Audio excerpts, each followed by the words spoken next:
नेपालमा डेमोक्रेसी आएपछि वार्षिक बजेट, नेपाल राष्ट्र बैंक, देशको पहिलो highway, Tribhuvan highway, RNAC, TU जस्ता देशलाई चाहिने इम्पोर्टेन्ट इनिसिएटिभ्स र इन्स्टिट्युसनको स्थापना भयो। तर त्यति बेला पोलिटिकल इन्स्टेबिलिटी धेरै थियो।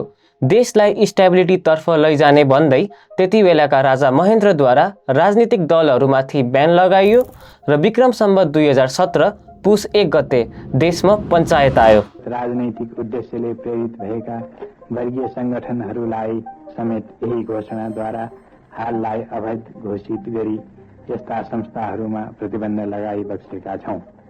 पृथ्वीनारायण शाहपछि यदि सोशल मिडियामा कुनै राजाको चर्चा हुन्छ भने ती हुन् राजा महेन्द्र।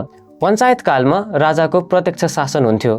हुन त बिर्ता सिस्टम पञ्चायतकाल अगाडि नै खारेज भइसकेको थियो, तर 21 सालमा ल्यान्ड रिफर्म एक्ट आएपछि मात्र ल्यान्ड रिडिस्ट्रिब्युसनको काम भयो। जस्तै काठमाडौँमा एउटा व्यक्तिले 50 रोपनी भन्दा बढी जग्गा राख्न मिल्दैन थियो।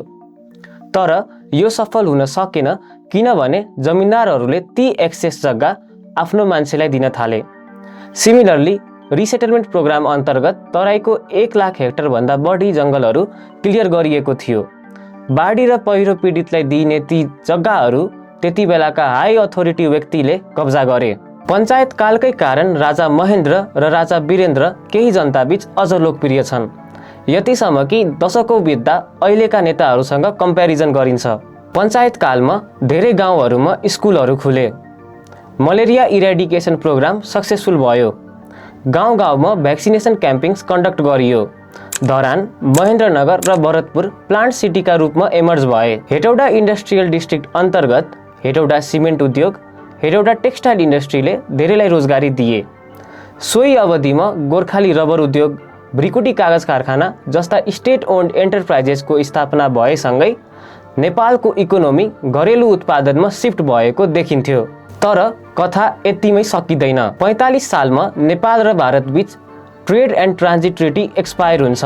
डिफरेन्ट पोलिसिज र एग्रिमेन्ट बारे दुईटै देशबीच कुरा नमिलेकाले यो ट्रिटी रिन्यू नै हुँदैन। परिणाम स्वरूप भारत सरकारद्वारा नाकाबन्दी लगाइन्छ।